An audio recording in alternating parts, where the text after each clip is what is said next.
Hello दोस्तों, नमस्कार। आपका एक बार फिर से स्वागत करता हूं हाईफाई स्टडी के ऑनलाइन मंच पर। और मैं इंजीनियर एस के राठौड़ अपने जो राजस्थान भूगोल की श्रृंखला चल रही थी, उस राजस्थान भूगोल की श्रृंखला को क्रमबद्ध करते हुए आज अपन राजस्थान के जो भौतिक प्रदेश चल रहे थे दोस्तों, मैंने आपको बताया था कि अपन राजस्थान के दोस्तों क्या पढ़ रहे थे, अपने राजस्थान के भौतिक प्रदेश पढ़ रहे थे। और उन राजस्थान के भौतिक प्रदेशों के अंतर्गत मैंने आपको 3 भाग पढ़ा चुका हूं, ठीक है ना दोस्तों। और आपके क्लियर भी हो चुका होगा और तीनों भागों का टेलीग्राम के ऊपर टेस्ट भी लिया जा चुका है। अगर आप अभी तक हमारे टेलीग्राम ग्रुप से नहीं जुड़े हो दोस्तों, तो मैं आपको बार बार बता रहा हूं, वीडियो के डिस्क्रिप्शन के अंदर टेलीग्राम ग्रुप का लिंक दे रखा, वहां पर जाकर के आप टेलीग्राम में जुड़ सकते हो, जहां पर रोजाना सुबह 8 बजे और शाम को 8:30 बजे क्विज के माध्यम से टेस्ट होता है। जो वीडियोज में यहाँ क्लास में बनाता हूँ, जो मेरी फैकल्टीज बनाती है, उस पढ़ाया हुआ जितने भी जो मैटर आपको रोजाना पढ़ाया जाता है, उसका शाम और सुबह टेस्ट लिया जाता है दोस्तों। और आपको पता है कि अपने साइंस की क्लास भी स्टार्ट हो चुकी है, तो इसलिए अभी तक अगर आपने हमारे चैनल को सब्सक्राइब नहीं किया है तो सब्सक्राइब कर देना और बेल आइकन को प्रेस कर देना, ताकि जैसे ही हमारा वीडियो अपलोड होगा आप तक नोटिफिकेशन जरूर है। तो दोस्तों देखना, राजस्थान के भौतिक प्रदेश पढ़ रहे थे दोस्तों, और राजस्थान के भौतिक प्रदेशों के अंदर पहला जो पढ़ा था वो पढ़ा था अपने दोस्तों थार का मरुस्थल, ठीक है दोस्तों। पहला भौतिक प्रदेश अपने पढ़ा था थार का मरुस्थल। और थार के मरुस्थल के बाद में दोस्तों अपने दूसरा क्या पढ़ा था, अरावली। और अरावली के बाद दोस्तों अपने तीसरे नंबर का क्या पढ़ा था, मैदान। और मैदान के बाद दोस्तों जो आज जो पढ़ेंगे अपने चौथे नंबर का पार्ट, वो पढ़ेंगे दोस्तों अपने कौन सा, पठारी भाग। यानी कि जो अपना पठार होता है, सबसे पहले तो आप लोगों को पता होना चाहिए दोस्तों कि जो पठार है, ठीक है ना, एक तो पठार और एक पहाड़ी, इन पहाड़ी तथा पठार में अंतर क्या होता है, या पहाड़ी को आप लोग पर्वत भी कह सकते हो और एक आप लोग कह सकते हो दोस्तों अपने पठार। इन दोनों में अंतर क्या होता है, तो अंतर कुछ नहीं होता दोस्तों, ज्यादा नहीं होता है। पर्वत का मतलब होता है कि किसी के शिखर हो, ठीक है ना, जिसके शिखर होता है, जिनकी ऊंचाइयां होती है, छोटी होती है, वो पहाड़ी या पर्वत कहलाता है। और जो ऊपर से फ्लैट हो दोस्तों, वो चीज क्या कहलाती है अपने, तो पठार कहलाती है।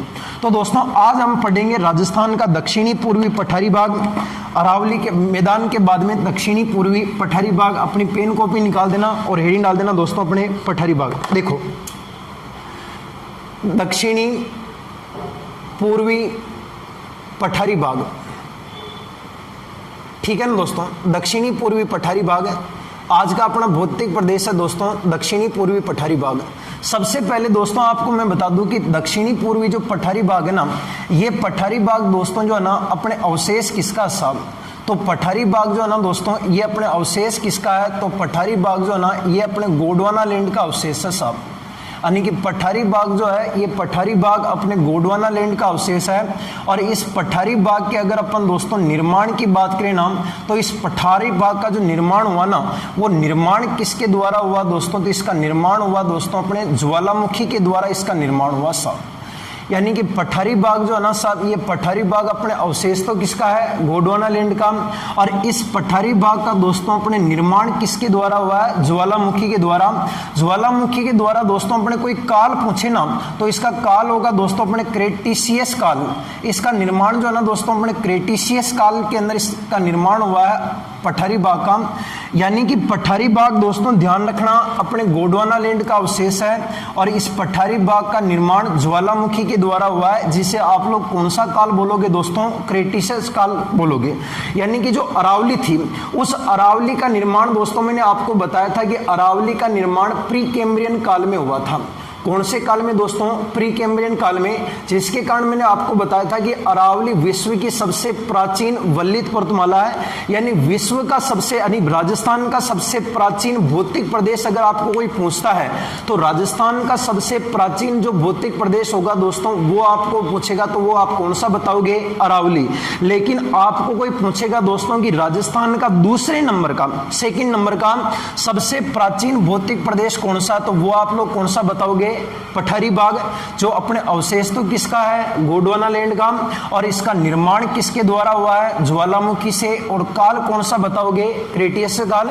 और अरावली का निर्माण कौन से काल में हुआ दोस्तों, प्री कैम्ब्रियन काल में हुआ है।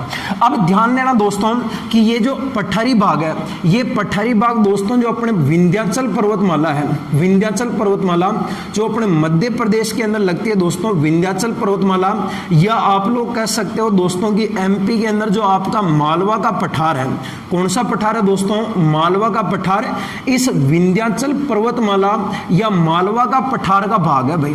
ये जो पठारी भाग है जो राजस्थान के अंदर जो पठार है दोस्तों, ये अपने विंध्याचल पर्वतमाला का भाग है और एक अपने किसका भाग है, मालवा का पठार। क्योंकि आपको मैं बता दोस्तों कि मालवा का पठार है, इस मालवा के पठार में ही एक पर्वतमाला कौन सी है, विंध्याचल। और दोस्तों ध्यान रखना, विंध्याचल पर्वतमाला के अंदर सर्वाधिक किसकी मात्रा पाई जाती है, तो सर्वाधिक जो पत्थर पाया जाता है दोस्तों, वो पाया जाता है अपने बलुआ पत्थर की मात्रा ज्यादा पाई जाती है। साहब किसकी मात्रा पाई जाती है, बलुआ पत्थर। बलुआ पत्थर के साथ साथ दोस्तों ध्यान रखना, एक यहाँ पर सर्वाधिक किसकी मात्रा पाई जाती है, चूना पत्थर की मात्रा पाई जाती है। यानी कि आपको कोई पूछे दोस्तों कि पठारी बाग के अंदर कौन से खनिज की बहुलता ज्यादा पाई जाती है, तो एक तो ज्यादा कौन सा पाया जाता है, बलुआ पत्थर, और दूसरा दोस्तों कौन सा पाया जाता है, चूना पत्थर। और ये पठारी बाग अपने अवशेष किसका है, गोंडवाना लैंड का। और इस पठारी बाग का निर्माण किससे हुआ है, ज्वालामुखी से। और इसका काल दोस्तों कौन सा बोलोगे, क्रेटेशियस काल।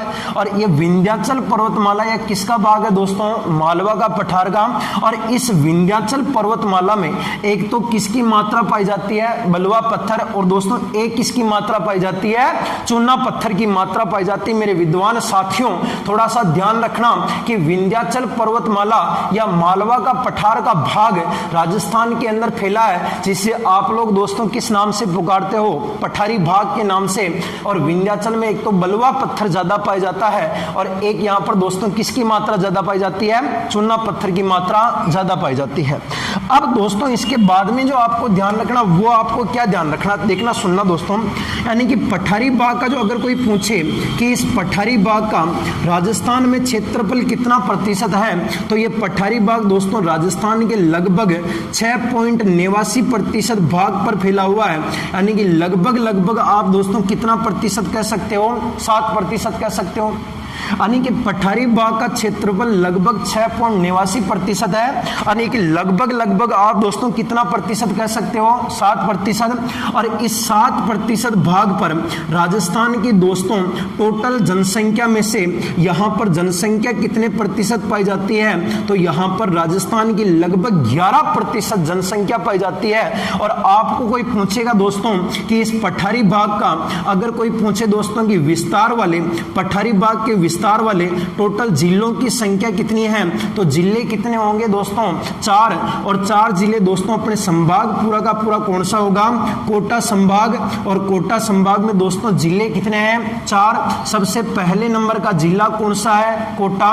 और कोटा के बाद में दूसरा दोस्तों कौन सा है, 12। और 12 के बाद में दोस्तों तीसरे नंबर का जिला कौन सा है, बूंदी। और बूंदी के बाद में दोस्तों चौथे नंबर का जो जिला होगा, उस जिले का नाम बताओ दोस्तों कौन सा होगा, झालावाड़ होगा। यानी कि जो पठारी बाग है, इस पठारी बाग का क्षेत्रफल कितना परसेंट है, 6.89। लगभग कितना परसेंट है, 7%। और यहाँ पर जनसंख्या कितने परसेंट है, 11%। और विस्तार वाले टोटल जिलों की संख्या कितनी है, 4। और यहाँ पर दोस्तों अपने संभाग कौन सा है, कोटा संभाग। और कोटा संभाग में मित्रों जिले कितने हैं, 4। कौन कौन से है, कोटा, 12, बूंदी और झालावाड़। कोटा, 12, बूंदी और झालावाड़। बोलो एक बार मेरे साथ में, कोटा, 12, बूंदी और झालावाड़। यानी कि अगर ट्रिक याद रखो तो मेरे मुन्ना, कोटा जा मुन्ना नहीं, कोटा जा बाबू। बोलो एक बार, कोटा जा बाबू। यानी कोटा, झालावाड़, 12 और बूंदी 4 जिले आते हैं मुन्ना, 4। और ये 4 जिलों के विस्तार में दोस्तों क्या फैला अपने, तो दक्षिणी पूर्वी पठारी भाग फैला हुआ है। इसके साथ में आपको और क्या ध्यान रखना, अगर आपको कोई पूछे दोस्तों कि इस पठारी भाग में यहां पर दोस्तों वर्षा का मान कितना है, तो इस पठारी भाग के अंदर वर्षा का मान दोस्तों 80 सेंटीमीटर से लगा करके यहां पर दोस्तों वर्षा का मान बताओ कितना सेंटीमीटर होगा, 100 सेंटीमीटर होगा। यानी कि दोस्तों यहां पर वर्षा का मान, वो दोस्तों अपने वर्षा का मान लगभग अपने 80 सेंटीमीटर से लगाकर कितना सेंटीमीटर है, 100 सेंटीमीटर। दूसरा प्रश्न ये बनेगा कि पठारी बाग के अंदर पाई जाने वाली जलवायु कौन सी है, तो इस पठारी बाग के अंदर बताओ दोस्तों अपने जलवायु कौन सी पाई जाती है, तो यहां पर दोस्तों अपने जलवायु अति आर्द्र जलवायु पाई जाती है। बताओ दोस्तों अपने जलवायु कौन सी पाई जाती है, अति आर्द्र। और यहां पर वर्षा का मान कितना है, 80 से 100 सेंटीमीटर।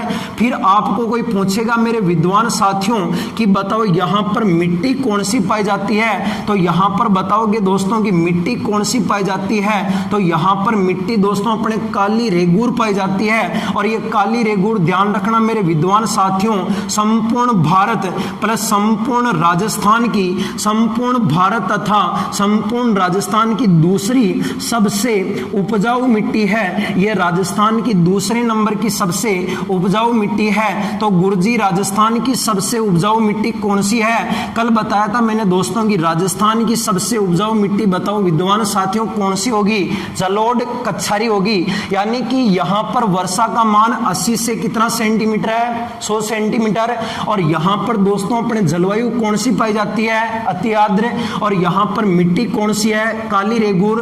और काली रेगूर संपूर्ण भारत तथा राजस्थान की दूसरे नंबर की सबसे बताओ दोस्तों कौन सी मिट्टी होगी, उपजाऊ मिट्टी। और इस काली रेगूर मिट्टी के अंदर दोस्तों आपको अगर कोई पूछे कि प्रमुख रूप से फसलें कौन कौन सी होती है, तो एक फसल का नाम तो होगा मेरे विद्वान साथियों कपास। कौन सी होगी, कपास। मुन्ना बोल, कपास। कपास के बाद में दूसरे नंबर की कौन सी होगी, सोयाबीन। सोयाबीन के बाद में मुन्ना तीसरे नंबर की कौन सी होगी, अफीम। और अफीम के बाद में मुन्ना चौथी कौन सी होगी, गन्ना।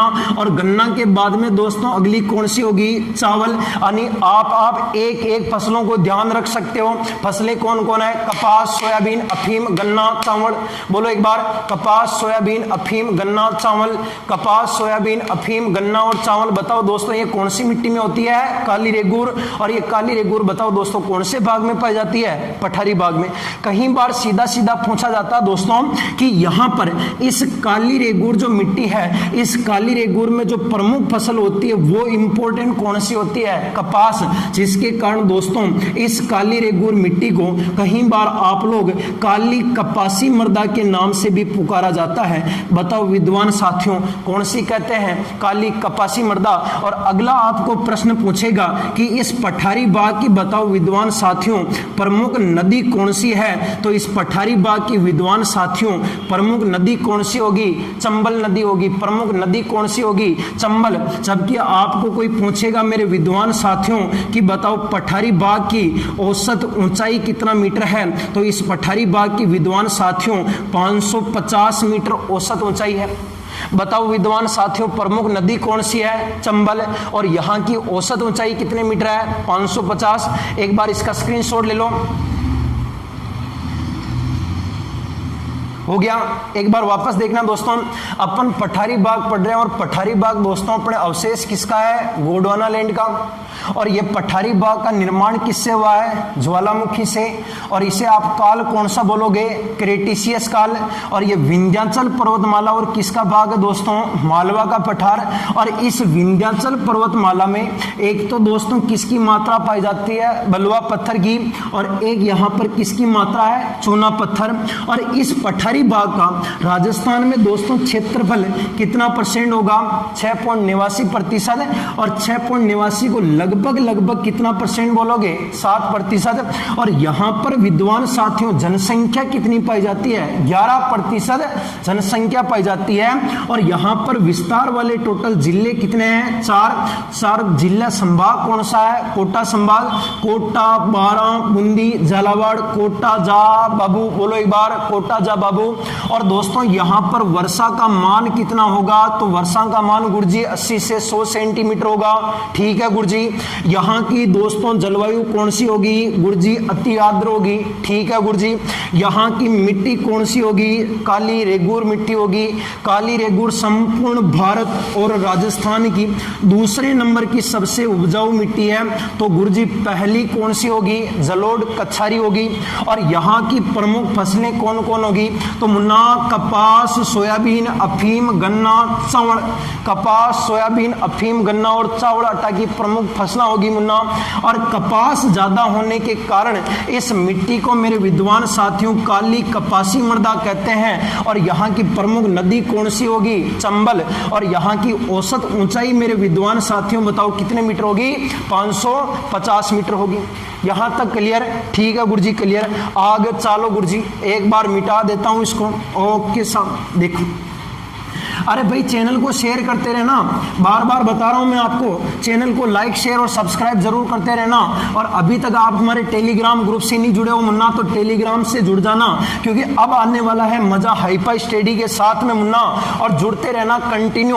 अब दोस्तों देखना, मैंने आपको एक इंपॉर्टेंट बात बताई दोस्तों, जो पठारी भाग है, इस पठारी भाग पर प्राचीन समय में हाड़ा वंश का अधिकार था। इस हाड़ा वंश का अधिकार होने के कारण मेरे विद्वान साथियों, ये जो पठारी भाग है, इस पठारी भाग को क्या कहा जाता है? तो इस पठारी भाग को दोस्तों इसे हाड़ौती का पठार कहते हैं। और इसी हाड़ौती के पठार को स्थानीय भाषा में माल कहते हैं। और इसे माल के अलावा मेरे विद्वान साथियों स्थानीय भाषा में सहक्रांति प्रदेश के नाम से भी पुकारा जाता है। यानी कि ध्यान रखना साथी, इस पठारी भाग पर पहले हाड़ा वंश का अधिकार था।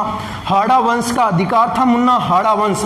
और इस हाड़ा वंश के अधिकार होने के कारण इस पठारी भाग को दोस्तों अपने हाड़ौती का क्या कहते हैं? पठार। इसे स्थानीय भाषा में क्या कहते हैं? माल। और माल के अलावा विद्वान साथियों इसे और क्या कहते हैं? सहक्रांति प्रदेश के नाम से भी जाना जाता है।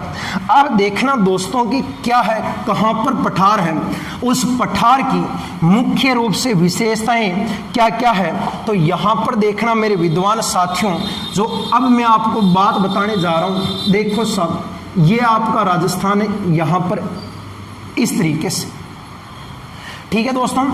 आपका जो राजस्थान है, उस राजस्थान का मुख्य रूप से आपको जो हिस्सा चाहिए, वो हिस्सा दोस्तों आपको कौन सा चाहिए? तो आपको हिस्सा दोस्तों अपने दक्षिणी पूर्वी भाग चाहिए, ये वाला। इसके अलावा आपको और कुछ ना चाहेगा गुरुजी, ये वाला। ये दोस्तों आपके बताना मेरे को एक बार, ये राजस्थान की दिशा कौन सी है? दक्षिण दिशा है, ठीक है गुरुजी, दक्षिण दिशा है। राजस्थान की दिशा कौन सी है? पूर्वी दिशा है।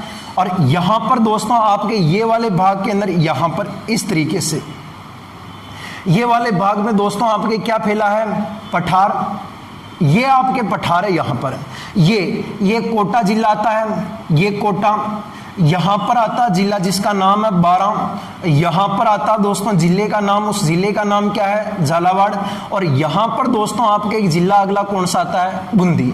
तो यहां पर फैला पठार। और यहीं पर दोस्तों आपके एक पर्वतमाला आती है मध्य प्रदेश में, और उस पर्वतमाला का नाम दोस्तों बताओ क्या होगा? विंध्याचल। तो इस विंध्याचल का भी भाग है। और यहीं पर दोस्तों आपके एक पठार आता बड़ा सा ऐसे, और इस पठार का नाम होगा दोस्तों बताओ कौन सा होगा? मालवा का पठार।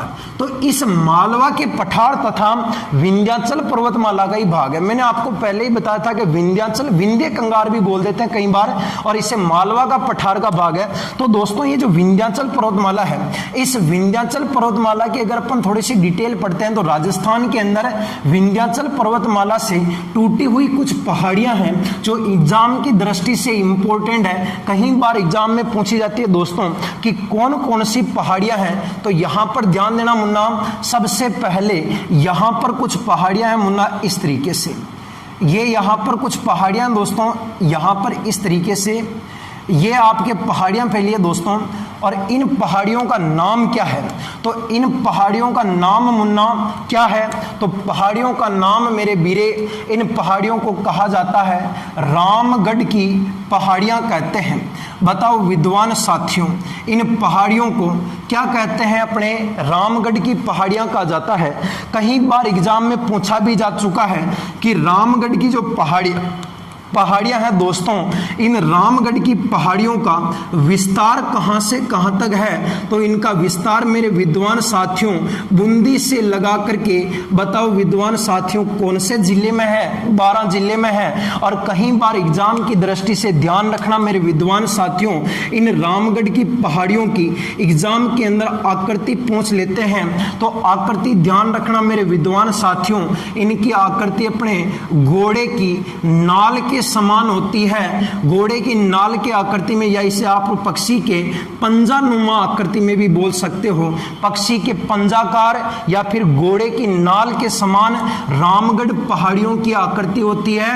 और ये रामगढ़ की पहाड़ियां विस्तार दोस्तों बूंदी से लगा करके कहां तक फैली है? 12। यहां पर आपका 12, यहां पर बूंदी, और इन पहाड़ियों को रामगढ़ की पहाड़ियां कहते हैं। बूंदी से 12 के मध्य फैली है। और इनकी आकृति ध्यान रखना किसके समान है? घोड़े की नाल, जिसे आप लोग दोस्तों किस नाम से पुकारते हो? पंजानुमा आकृति में भी पुकारा जाता है। ठीक है गुरुजी, आगे चलो। एक पहाड़ी मुन्ना यहां पर मिलेगी आपको बूंदी के अंदर ही, इस जगह पर। और गुरुजी इन पहाड़ियों का नाम क्या है? तो इन पहाड़ियों का नाम मेरे मुन्ना, मेरे लाल, मेरे जीव के टुकड़े, इन पहाड़ियों का नाम है, इन्हें बूंदी की पहाड़ियां कहा जाता सा। बताओ दोस्तों कौन सी पहाड़ियां कहते हैं? बूंदी की पहाड़ियां के नाम से पुकारा जाता है। और इन बूंदी की पहाड़ियों की कहीं बार मेरे विद्वान साथियों लंबाई पूछी जाती है एग्जाम में कि बूंदी की पहाड़ियों की लंबाई कितने किलोमीटर है? तो बूंदी की पहाड़ियों की लगभग लंबाई 96 किलोमीटर है। और इन बूंदी की पहाड़ियों की आकृति कैसी है?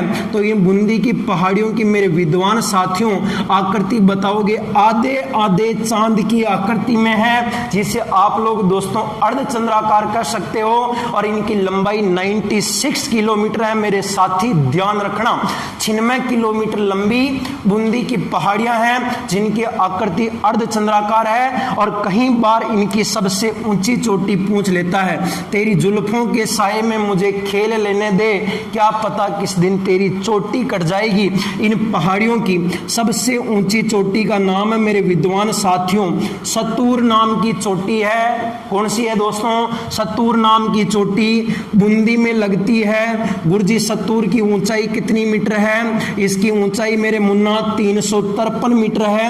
हाड़ौती के पठार की तीसरे नंबर की सबसे ऊंची चोटी सतूर है, बूंदी के अंदर लगती है। और इसकी ऊंचाई दोस्तों कितने मीटर होगी? 353 मीटर होगी, 353 मीटर होगी। देखो रामगढ़ की पहाड़ियां विस्तार बूंदी से लगाकर कहां तक है? 12। और इनकी आकृति कैसी है? घोड़े की नाल, या कौन सी है दोस्तों? पंजानुमा। और अगली पहाड़ी का नाम है दोस्तों बूंदी की पहाड़ियां, लंबाई 96 किलोमीटर है, आकृति अर्धचंद्राकार है, सबसे ऊंची चोटी का नाम सतूर है। सतूर दोस्तों कौन से जिले में है? बूंदी। और इसकी ऊंचाई कितने मीटर होगी? 353 मीटर होगी। गुरुजी और भी है क्या? बिल्कुल है मेरे मुन्ना। यहां पर चलोगे झालावाड़ के अंदर आएगा, और झालावाड़ के दोस्तों अंदर यहां पर एक छोटी एक पहाड़ी पाई जाती है, एक उच्च ऊपर उठा हुआ भाग है। उस ऊपर उठे हुए भाग को कहा जाता दोस्तों गांधार की उच्च भूमि के नाम से पुकारते हैं मेरे विद्वान साथियों। और कहीं बार पूछा जा चुका है गांधार की उच्च भूमि बताओ विद्वान साथियों हाड़ौती के पठार में कौन से जिले में होगी? झालावाड़ में होगी। गांधार की उच्च भूमि झालावाड़ में है। रामगढ़ की पहाड़ियां बूंदी से 12 तक है, आकृति घोड़े की नाल के समान है। और बूंदी की पहाड़ियां 96 किलोमीटर लंबी है, आधे आधे चांद की तरह है। और ऊंची चोटी का नाम है सतूर। और इसकी ऊंचाई दोस्तों बताओ कितने मीटर होगी? 353 मीटर होगी। इसके बाद में गुरुजी और भी कुछ है क्या? एक बार स्क्रीनशॉट ले लो इसका। हो गयो? ठीक है गुरुजी, हो गयो तो आगे चलो भाई। अभी भी बता रहा हूं चैनल को अभी तक सब्सक्राइब नहीं किया है, सब्सक्राइब कर देना, साथ में बेल आइकन को प्रेस भी कर देना। गुरुजी थे नहीं जाना गुरुजी कहीं पहाड़ियां पर डारिया का हमारा चैनल का सब्सक्राइब करवा को तरीकों पर डारिया। तो मुन्ना दो ही काम करना पड़ा साथ ही साथ में। टीचर वही नहीं जो केवल पढ़ाने में बिजी रहे, टीचर का ध्यान अपने स्टूडेंट के ऊपर भी होना चाहिए, तब जाकर के उसको टीचर बोलते हैं। अब देखना गुरुजी और क्या है जो यहां पर मुन्ना एक पहाड़ी पाई जाती है। यहां पर एक जैसे कि गांधार की उच्च भूमि दोस्तों अपने झालावाड़ में थी ना, उसी प्रकार से बारां के अंदर एक पहाड़ी है दोस्तों जिसका नाम है अपने शाहाबाद की उच्च भूमि। बताओ दोस्तों कौन सी बोलोगे? शाहाबाद की उच्च भूमि के नाम से बोलोगे। और ये जो शाहाबाद की उच्च भूमि है दोस्तों, ये शाहाबाद की उच्च भूमि विद्वान साथियों कौन से जिले में है? बारां के अंदर है। शाहाबाद की उच्च भूमि बारां के अंदर है। शाहाबाद की उच्च भूमि बारां के अंदर है दोस्तों। और इस शाहाबाद की उच्च भूमि के अंदर कहीं बार आपको ऊंची चोटी पूछ लेते हैं, तो शाहाबाद के उच्च भूमि की सबसे ऊंची चोटी का नाम है कांबा। कौन सी है दोस्तों? कांबा। और कांबा की ऊंचाई कितने मीटर है? तो 4, 4 के बाद 5, 5 के बाद 6। बताओ दोस्तों कांबा की ऊंचाई कितने मीटर होगी? 454 मीटर, 456 मीटर होगी। ध्यान रखना मेरे विद्वान साथियों, पठारी भाग की ध्यान रखना, हाड़ौती के पठार या पठारी भाग की दूसरे नंबर की दूसरी सबसे ऊंची चोटी कौन सी है? तो हाड़ौती के पठार की दूसरी सबसे ऊंची चोटी होगी, उस चोटी का नाम कांबा होगा। शाहाबाद की उच्च भूमि बारां में लगती है और इसकी ऊंचाई दोस्तों बताओ कितने मीटर होगी? 456 मीटर होगी। ठीक है गुरुजी। और भी कहीं है कि बिल्कुल है मुन्ना, यहां पर लगती है कोटा के अंदर, कोटा से लगा करके झालावाड़ के मध्य फैली है। और इन पहाड़ियों का गुरुदेव नाम क्या है? तो इन पहाड़ियों का नाम है मेरे विद्वान साथियों मुकुंदरा की पहाड़ियां कहा जाता है। मुकुंदरा की पहाड़ियां।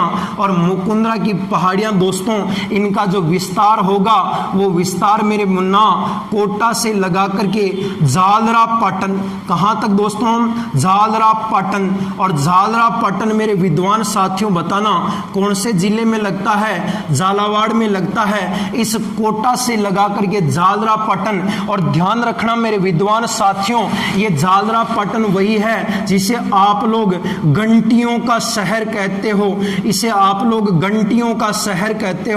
और इस घंटियों का शहर तक आपकी पहाड़ियां फैली है, कोटा से झालरा पाटन तक मुकुंदरा की पहाड़ियां। और इनकी कहीं बार मेरे विद्वान साथियों लंबाई पूछ लेता है, और इसकी लंबाई दोस्तों 120 किलोमीटर लंबा है। कितने किलोमीटर है? 120 किलोमीटर। और यहां पर मेरे विद्वान साथियों इसकी सबसे ऊंची चोटी पहुंचता है, तो इसकी जो सबसे ऊंची चोटी होगी वो आपके संपूर्ण पठारी भाग की सबसे ऊंची चोटी होगी। संपूर्ण पठारी भाग की सबसे ऊंची चोटी होगी। और ऊंची चोटी होगी जिसका नाम है दोस्तों अपने चंदवाड़ी। बताओ दोस्तों कौन सी होगी? चंदवाड़ी। और चंदवाड़ी दोस्तों बताओ कौन से जिले में है? कोटा। और इसकी ऊंचाई कितने मीटर है? तो लगभग 517 मीटर चंदवाड़ी की ऊंचाई है, जो संपूर्ण पठारी बाग की सबसे ऊंची चोटी है। अब आप कहोगे गुरुजी पठारी बाग की सबसे ऊंची चोटी कौन सी है? चंदवाड़ी। कोटा का महीना ऊंचाई कितना मीटर है? 517। पहाड़ियां कौन सी है? मुकुंदरा। कोटा से कहां तक फैली है? झालरा पाटन। लंबाई कितनी है? 120। और झालरा पाटन को क्या कहते हैं? घंटियों का शहर। और शाहाबाद की उच्च भूमि कहां पर है? बारां। और ऊंची चोटी कौन सी है? कांबा। और ऊंचाई कितनी है? 456। और पठारी बाग की दूसरी सबसे ऊंची चोटी है। पहली चंदवाड़ी, तीसरी कांबा, और तीसरे नंबर की दोस्तों जो होगी उस चोटी का नाम बताओ विद्वान साथियों कौन सी होगी? सत्तूर। और सत्तूर नाम की चोटी कहां पर लगती है? बूंदी। और इसकी ऊंचाई दोस्तों 353 मीटर होगी। ये मैं आपको तीनों चोटियां आपको बता चुका हूं। इसके अलावा दोस्तों एक बूंदी के अंदर एक पर्वत है, और उस पर्वत का नाम है दोस्तों अपने आडावल पर्वत। कौन सा पर्वत दोस्तों? आडावल पर्वत। और यह आडावल पर्वत दोस्तों कहां पर है? बूंदी। और इस आडावल पर्वत का जो पश्चिमी भाग है, इस पश्चिमी भाग को आप लोग कौन सा प्रदेश कहते हो? तो इसके पश्चिमी भाग को बरड़ प्रदेश के नाम से पुकारते हैं। यानी कि आडावल पर्वत बूंदी के अंदर है, और इस आडावल पर्वत बूंदी का पश्चिमी भाग दोस्तों बताओ किस नाम से पुकारते हैं? बरड़ प्रदेश कहते हैं। इसके अलावा ध्यान रखना दोस्तों कुंडला की पहाड़ियां कहां पर है? तो मुन्ना कुंडला की पहाड़ियां कोटा में है, और ये कोटा के चारों तरफ फैली हुई है। और कोटा के चारों तरफ दोस्तों अपने कुंडलाकार आकृति में फैली हुई है, जिसके कारण इन पहाड़ियों को कुंडला की पहाड़ियां कहते हैं। दोस्तों कहां पर मिलेगी? कोटा में मिलेगी। यानी कि आडावल पर्वत कहां पर है? बूंदी। और इसका पश्चिमी भाग को क्या कहते हैं, बरड़ प्रदेश। और ये कुंडला की पहाड़ियां कहां पर है, कोटा। और ये कोटा के चारों तरफ दोस्तों कौन सी आकृति में फैली है, कुंडलाकार आकृति में फैली हुई है। तो दोस्तों ये जो अपना पठारी भाग चल रहा है, इस पठारी भाग का थोड़ा सा इंट्रोडक्शन मैंने आपको बताया है। अब हमको पढ़ना दोस्तों कि पठारी भाग के अंतर्गत जो राजस्थान के प्रमुख पठार कौन कौन से हैं। जैसे कि आपने पढ़ा होगा बोराट का पठार, उड़िया का पठार, आबू का पठार, मेसा का पठार, सिंगोली का पठार, काकनवाड़ी का। तो इन पठारों को बारी बारी से अपन को पढ़ना पड़ेगा दोस्तों। इसके लिए बने रहिए हमारे यूट्यूब चैनल हाईफाई स्टडी के साथ। और मैं एसके राठौड़ हमेशा इसी प्रकार से आपके लिए जीके की क्लासें लेते आऊंगा और कंटिन्यू आपके लिए लेते आ रहा हूं और लेते आऊंगा आगे भी। और आपको मैं बता दूंगी साइंस की क्लास स्टार्ट हो चुकी है जो अपने रीड से संबंधित है। और रीड के बाद में जिसमें भी भौतिक विज्ञान के जो वो टॉपिक लगते हैं वो सभी में इंपॉर्टेंट हो गए। ऐसा मत समझना कि केवल वो भौतिक विज्ञान जो हंसराज सर पढ़ा रहे हैं वो आपके केवल साइंस सब्जेक्ट के लिए इंपॉर्टेंट नहीं, वो जो जिसमें भौतिक विज्ञान लगती है, जैसे कांस्टेबल में जैसे परावर्तन का टॉपिक लिया सर ने, तो जैसे परावर्तन वाला टॉपिक है कांस्टेबल में तो वो वही उसमें भी काम आ जाएगा। लेकिन अभी फिजिक्स चल रही है दोस्तों, जो अभी वो टॉपिक करवा रहे हैं जो रीट में है। अब रीट वाले टॉपिक कांस्टेबल और पटवार में कितने सेम है तो वो आप लोगों के ऊपर आप सिलेबस मैच कर लेना और जो टॉपिक हो आप भी देख लेना। दोस्तों कैसा लगा वीडियो, आपको अच्छा लगा तो लाइक कमेंट शेयर जरूर कर देना और चैनल को सब्सक्राइब करना ना भूले। दोस्तों मिलते हैं अपने अगले वीडियो में।